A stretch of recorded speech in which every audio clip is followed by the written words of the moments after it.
لیکن دادا نے ان چیزوں کو جگہ سے نہ ہلایا.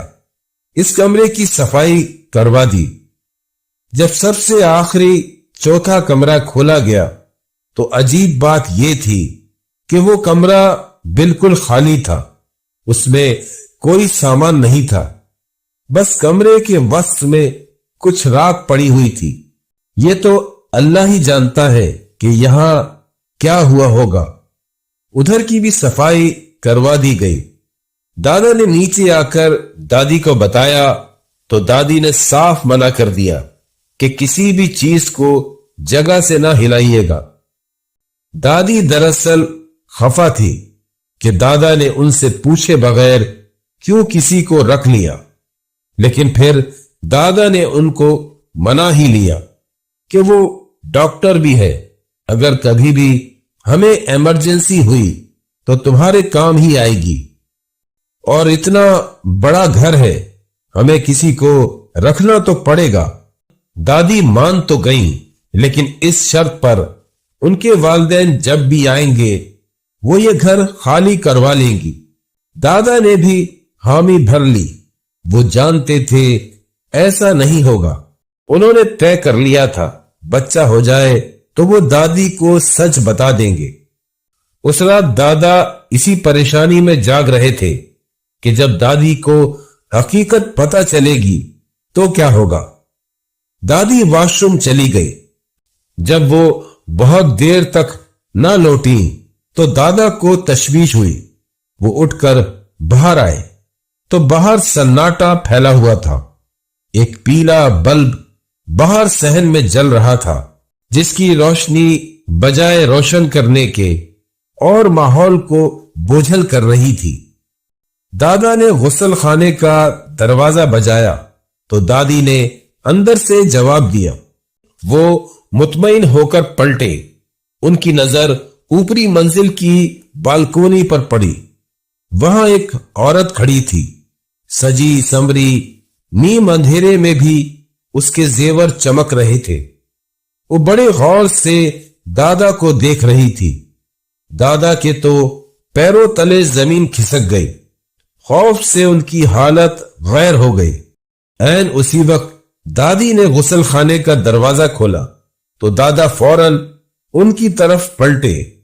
ان کو یہ فکر تھی کہ کہیں دادی کی نظر اس پر نہ پڑ جائے. اس حالت میں ان کی طبیعت خراب نہ ہو جائے. دادی ان کو باہر کھڑے دیکھ کر ان سے بات کرنے لگی. کیا ہوا ظفر کے ابا؟ آج پھر کوئی آواز آ گئی. انہوں نے تو ہنس کر پوچھا تھا. ارے نہیں, یہ بولتے دادا نے چور نظروں سے اوپر دیکھا تو وہ عورت وہاں سے غائب ہو چکی تھی. دادا دادی پر بغیر کچھ ظاہر کیے ان کو اندر کمرے میں لے آئے. انہوں نے زندگی میں یہ دوسری بار اتنے واضح طور پر کچھ دیکھا تھا. اب ان کو اپنے خاندان کی بھی فکر ہو رہی تھی. بال بچے والے تھے. وہ طے کر چکے تھے صبح ہی ڈاکٹر نرگس کو بھی منع کر دیں گے. ہو سکے گا تو کوئی دوسرا گھر دیکھیں گے. لیکن یہ گھر ہسپتال سے پیدل کے فاصلے پر تھا. بس یہی سب سوچتے وہ رات بھر جاگتے رہے. صبح جب دادا ہسپتال نکلنے کی تیاری کر رہے تھے اور دادی ناشتہ بنا رہی تھی, دروازہ بجا تو دادا دروازہ کھولنے گئے. دروازے پر ڈاکٹر نرگس اپنا بیگ اٹھائے کھڑی تھی. دادا تو حیران ہو گئے.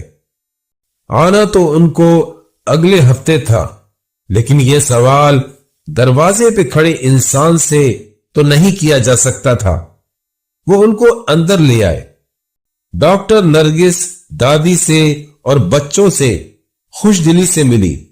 انہوں نے بتایا آنا تو ان کو اگلے ہفتے تھا, لیکن جہاں وہ رہ رہی تھی وہاں ان کے لیے حالات اور مشکل ہو گئے, تو اسی لیے انہوں نے وہ گھر چھوڑ دیا. آج وہ چھٹی کر کر آئی تھی کہ یہاں شفٹ ہو جائیں گی. اب دادا کے پاس کچھ بھی کہنے کو نہیں تھا. انہوں نے دادا ظفر کو بولا ڈاکٹر نرگس کو اوپر کا کمرہ دکھا دو، اور خود ہسپتال کے لیے نکل گئے۔ وہ یہی سوچ رہے تھے کہ کیا کرنا ہے، لیکن ہسپتال آ کر اتنے مصروف ہو گئے کہ شام کو فارغ ہوئے۔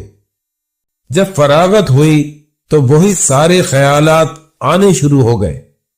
فوراً گھر کو چل دیے کہ دیکھیں تو صحیح کہ کیا صورتحال ہے، لیکن گھر میں داخل ہوتے ہی ان کی توقع کے برخلاف ماحول خاصا خوشگوار تھا۔ بڑے مزیدار سی خوشبو گھر میں پھیلی ہوئی تھی۔ ڈاکٹر نرگس بریانی دم دے رہی تھی۔ دادی اور بچے صحن میں بیٹھے تھے۔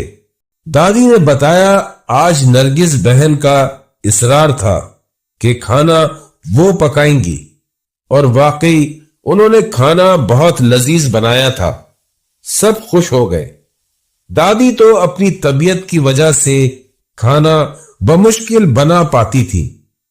کھانے کے فوراً بعد وہ اوپر چلی گئی۔ ان کو یہ گھر بے حد پسند آیا تھا۔ یہ لوگ اپنے کمروں میں آ گئے۔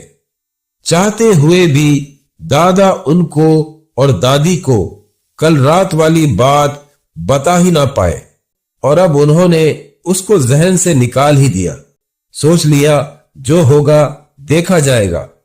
اور پھر آدھی رات کو دادا کے کمرے کا دروازہ بجا، بلکہ دروازہ بجا نہیں بلکہ پیٹا گیا۔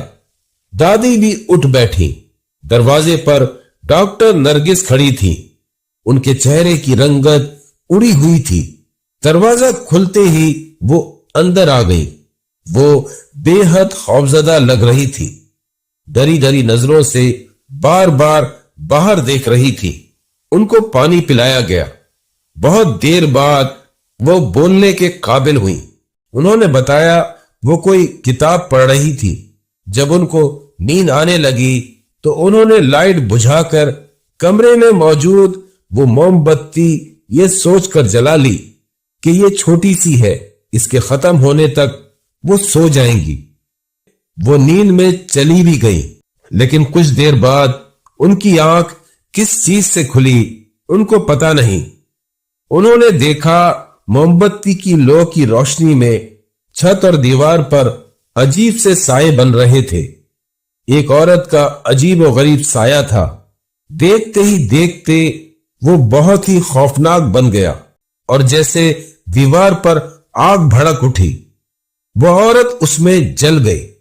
اب دادا دادی اور ڈاکٹر نرگس چپ بیٹھے تھے۔ کرے تو کیا کرے؟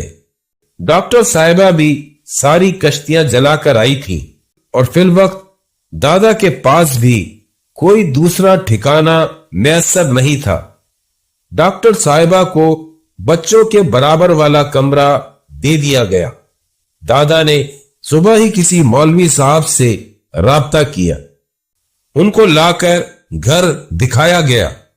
انہوں نے نماز اور قرآن کی تاکید کی اور یہی کہا کوئی اتنی بڑی بات نہیں ہے، سب صحیح ہو جائے گا، چھوٹی موٹی باتیں نظر انداز کر دیا کرے، مغرب کے وقت پورا گھر روشن رکھیں۔ دادا نے اوپر کی لائٹوں کے لیے تار نیچے سے لگوا لیے، اور پھر وقت گزرتا رہا۔ کبھی رات میں اوپری منزل سے بھاگنے کی آواز آتی، کبھی دروازے بند ہونے کی۔ مغرب کے وقت دادی نیچے سے لائٹ کھول دیتی، لیکن وہ اکثر خود ہی بند ہو جاتی۔ دادا اور ڈاکٹر نرگس ساتھ ہی ہسپتال جاتے اور ساتھ ہی واپس آتے۔ جیسے جیسے دادی کی ڈیلیوری کے دن قریب آ رہے تھے، وہ مرجھاتی جا رہی تھی۔ ان کی دوائیاں، ان کی سب دیکھ بھال ڈاکٹر نرگس ہی کر رہی تھی۔ ایک دن رات کے 3 بجے دادی کی طبیعت بگڑ گئی۔ ہسپتال لے جانے کا بھی وقت نہ مل سکا۔ ڈاکٹر نرگس گائنولوجسٹ تھی۔ انہوں نے گھر پر ہی بچے کی ڈیلیوری کروائی۔ بچہ تو نارمل پیدا ہو گیا، لیکن دادی کا انتقال ہو گیا۔ اپنے انتقال سے ایک دن پہلے دادی بہت خوش تھی۔ انہوں نے دادا کو بتایا، میں نے خواب میں دیکھا ہے میں اماں ابا کے ساتھ